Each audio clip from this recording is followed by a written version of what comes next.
Dubai के हुक्मरान और मुत्तहिदा अरब अमारात के वज़ीर-ए-आज़म की बीवी जर्मन सफ़ीर की मदद से फरार। 45 साला शहजादी अपने 7 साला बेटे और 11 साला बेटी को लेकर फरार हो गई। अरबों रुपए भी साथ ले गई। आपको एक बार फिर से बताते हैं, हया बिन्ते हुसैन हुक्मरान दुबई से तलाक लेना चाहती थी, लेकिन वो कामयाब ना हो सकी, इसीलिए वो अब दुबई से फरार हो गई हैं।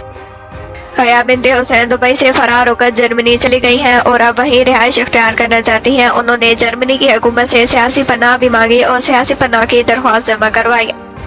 आपको मजीद बताएं, मोहम्मद बिन राशिद अल मक्तूम ने बीवी के इस फेल को गद्दारी करार दे दिया और इसकी शदीद मजम्मत की। इत्तलात के मुताबिक शहजादी हया जाते हुए अपने साथ 31 मिलियन पाउंड भी ले गई। मजीद खबरों और तेजियों के लिए हमारे चैनल TNN डिजिटल को सब्सक्राइब करें और बेल आइकन को दबाना ना भूलें ताकि हमारी नई आने वाली वीडियोस आप तक पहुँच सकें।